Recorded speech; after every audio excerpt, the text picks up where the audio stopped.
ആരംഭിക്കുന്നത് സുപ്രധാന കലാരൂപമായ മാർഗം കളി ഈശോയും 12 ശിഷ്യന്മാരെയും കേന്ദ്രീകരിച്ചുള്ളതാണ്. ഇതിൻ്റെ ഈരടികൾ അർത്ഥമാക്കുന്നത് ജെറുസലേം ദേവാലയം നശിപ്പിച്ചിട്ട് 3 ദിവസം കൊണ്ട് പണിത് ഉയർത്തിയതിൻ്റെ കഥ പറയുകയാണ്.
ഇത്തരമുത്തരമായുള്ള വചനം ഇച്ചവരും പടി കരുതിയുറച്ച് കിടകിടതൊക്കെ തായ്ക്ക് തങ്കും കിടകിടതൊക്കെ തായ്ക്ക് തങ്കും കിടകിടതെ തക്കിത്തങ്കും തടാക തരികിടതോം ഇന്നേ തത്ത തത്തത്ത തകതത്തെ ഗ്രതിത്തെ തകതേതും ഇമ്പമോടരുവികൾ തിരുമനസാലെ ഈർവഴി തീയും തത്ത തീയും തത്ത തീ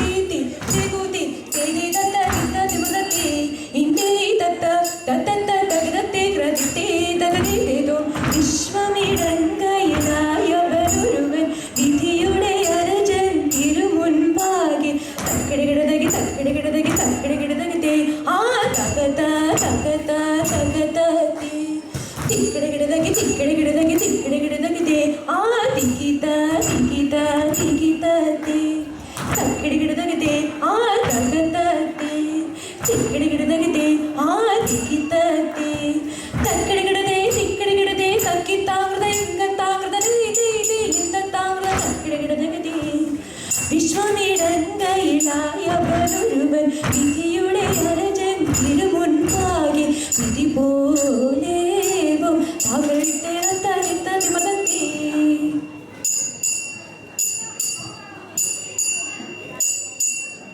മണി എനിക്ക് കല്ലായ മാർഗം നാളിൽ നാളിൽ തെളിയുന്നു. മാറ്റിയിട്ടുള്ള ദിവ്യാലന്മാർ മെല്ലെ മെല്ലെ ചവളുന്നു. ലോകവീഥിയിലെ മാർഗം മേനേറ്റം വളരുന്നു. ലൗകികങ്ങൾ നീലെ നീലെ ചൊല്ലി പലരും ചേരുന്നു. കണ്ടില്ലെന്നു ചൊല്ലുന്നവരെ കണ്ടാൽ അധികം ചേരുന്നു. കണ്ണും കൊണ്ടും ചൊല്ലാനിഷ്ടം ആരോടൊക്കെ ചേരുന്നു. കണ്ണി മാറിയിടയിലൊക്കെ കൂടെ ചേർന്നവർ ഒരുപോലെ. കാരിരുള്ളിലായ പഞ്ചം മഞ്ചം തെളിവായി ചൊല്ലുന്നു. എല്ലാ നേരവും ആത്തുമായും ചൊല്ലി മനസ്സില്ലെന്ന്. എല്ലാ നേരവും ആത്തുമായും ചൊല്ലി മനസ്സില്ലെന്ന്. ദിനാമേരെയുള്ളവരും തീയോടേറ്റും തീണ്ടാതെ സീമ കൂടാതൊരു കൂട്ട് ഓർത്തു കേട്ടു കോപിച്ചു. കൊണ്ടു നീണ്ട മോച്ചു കോലം വാങ്ങിട്ടെല്ലാം നോക്കുമ്പോൾ ഭൂമിമാനം തേടിയോനെ കന്മാനായി ഉണ്ടാകെ.